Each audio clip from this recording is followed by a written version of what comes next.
Donc, ce schéma-là représente l'effet d'une inversion paracentrique hétérozygote sur l'évolution de la méiose.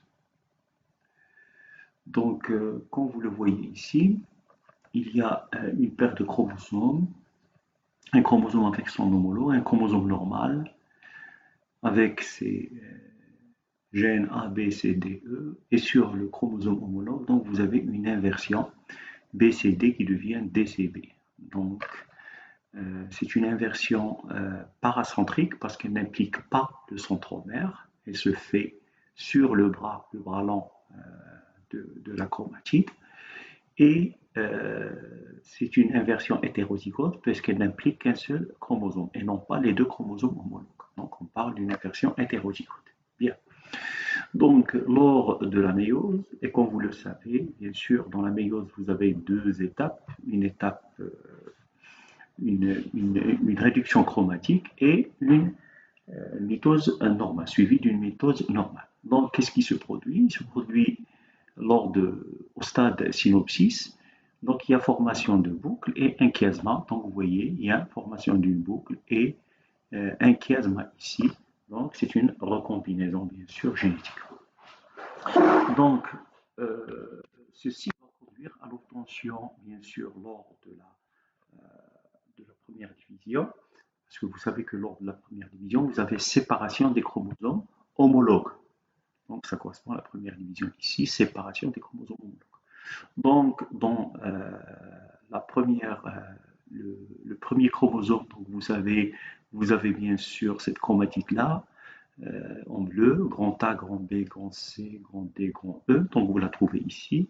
La deuxième chromatide, elle sera A, B, en bleu, et ensuite, ici, vous aurez le D, le E, et ensuite le A en rouge. Donc A, B, C, D et A en rouge ici. Donc vous voyez ici cette chromatide-là. Chromatide-là, grand A en rouge, D, C, B et E. Voilà, donc vous la trouvez ici, grand A, D, C, B et E. Voilà. Donc ensuite, la dernière chromatide, donc c'est cette chromatide-là, bien sûr. Donc, comme vous le voyez ici, c'est bon, on peut commencer à partir de là. Et à partir de là, donc vous avez ici E, C, B,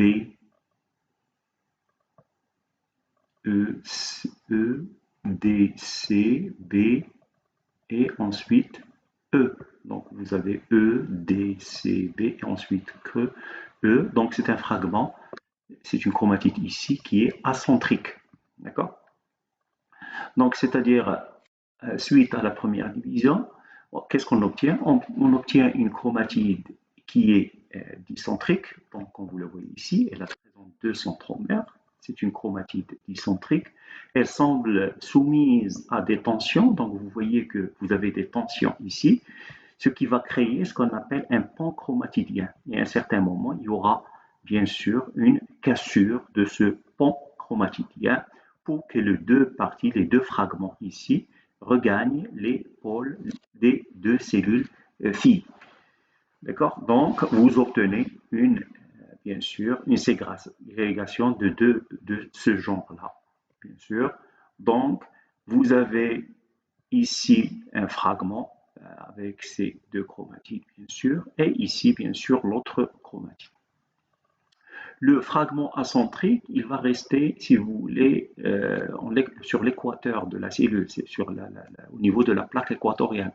Donc, puisqu'il ne sera pas, il ne va pas subir ce qu'on appelle l'ascension polaire.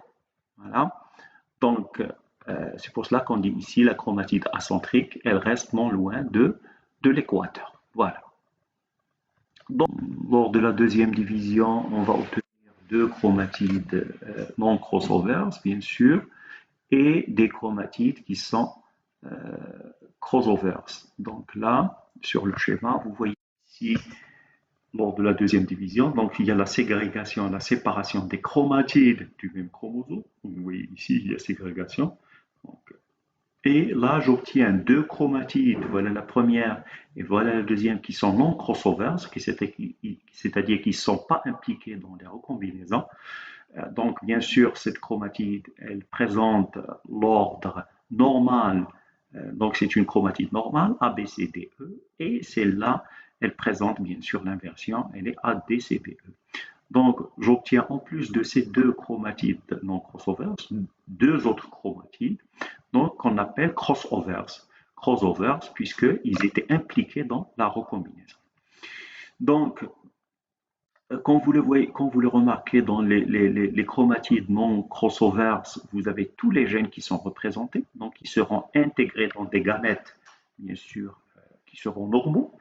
Par contre, les chromatides crossovers seront intégrés dans des gamètes anormaux. D'accord? Parce que ici, vous avez un chromatide qui ne présente que les gènes A, B, C, D, qui ne présente pas la totalité des gènes. Et là, l'autre chromatide, comme vous le voyez ici, il présente que le gène A. Il y a une délétion, bien sûr, de toute la séquence B, C, D, E. Voilà. Donc là, bien sûr, donc, comme j'ai dit pendant cette deuxième division, les deux chromatides crossovers, ils sont inclus dans des gamètes anormaux, et les zygotes issus de ces gamètes, ils sont le plus souvent éliminés. Donc, bien sûr, parce que les gamètes, ils ne sont pas balancés, ils ne présentent pas tous les gènes. Les deux chromatides non crossovers qui présentent tous les gènes, ce sont des gamètes, ce sont des chromatides qui seront incluses dans les gamètes normaux, bien sûr. Voilà.